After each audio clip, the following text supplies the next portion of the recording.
بسم الله والصلاة والسلام على رسول الله. إن أعجبك الفيديو لا تنسى الإعجاب والاشتراك في القناة. السلام عليكم ومرحبا بكم عندي في القناة. اليوم غادي نقدم لكم واحد الوصفة اللي فعالة ومضمونة 100% لعلاج نزلات البرد والزكام والكحبة، سواء بالنسبة للصغار أو للكبار.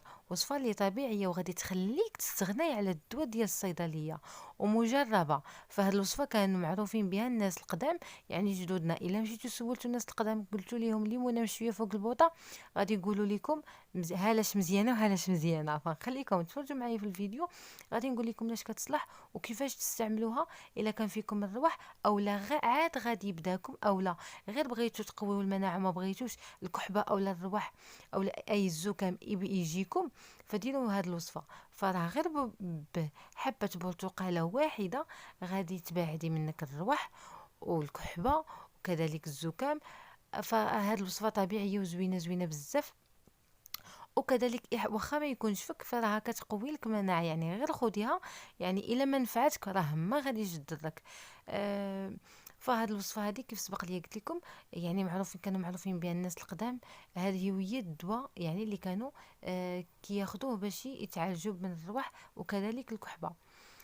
فكيف سبق لي قلت لكم، فاحنا كنعرفوا ان يعني البرتقال غني بفيتامين سي، وكذلك غني بالبوتاسيوم والزنك وفيتامين A و B، يعني والمعادن، يعني فيه مجموعة ديال الفيتامينات. ف يعني الطريقة اللي غادي نستعملوا بها هاد الوصفة هذه، فكناخذوا حبة برتقالة يعني هكا نافيل كيف كنقولوا لي حنا في المغرب. يعني حبة ليمونة تكون يعني من الحجم المتوسط هكا، وكنوضعها على النار اللي تكون متوسطة، وكنبدا نشوي فيها بهذه الطريقة هذه. فكنحاول انني نبقى نقلبها، كنبقى نقلبها يعني حتى نحاول انني الاطراف اللي باقا ما تشواتش نشويها. فكنبقى عليها حتى كنشويها يعني تقريبا كامله. فهاد الوصفه هذه يعني كونوا على يقين راها مضمونه 100%، غادي تهنيكم من الدواء ديال الصيدليه وزوينه. وكيف سبق لي قلت لكم، راه الا ما نفعتكش راه ما غاديش تضرك. يعني حتى كنعرفوا ان الدراري الصغار الا كان فيهم الكحبه او الربح، يعني قليل صعيب باش اننا نعطيهم الدواء. يعني من الاحسن ان نعطيهم بحال هكا حبه برتقال كنقيوها ليهم وكنعطيوها ليهم، يعني ملي كيكونوا غاديين باغيين ينعسوا.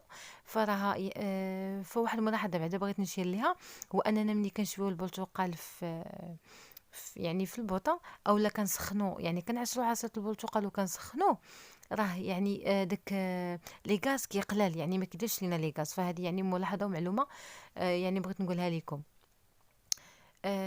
فكيف قلت لكم، يعني الدراري الصغار راه كيعجبهم الليمون، وغادي تجي سهله باش انكم تاكلوها.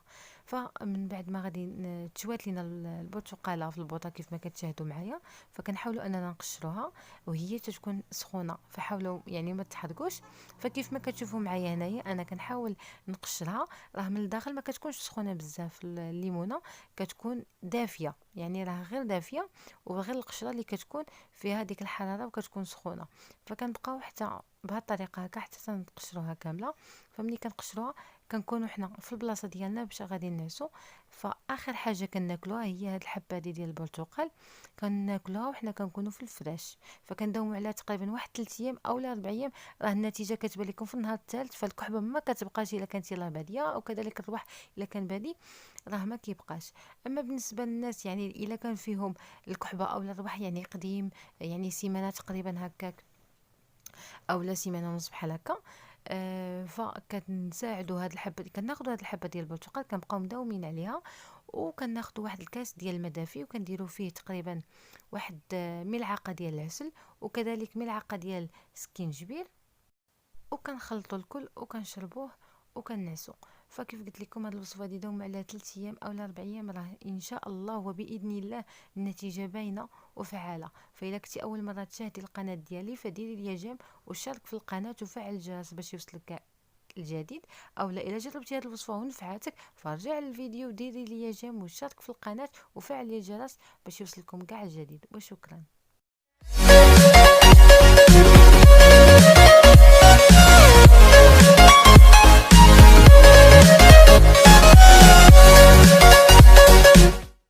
أعجبك الفيديو لا تنسى الإعجاب والاشتراك في القناة.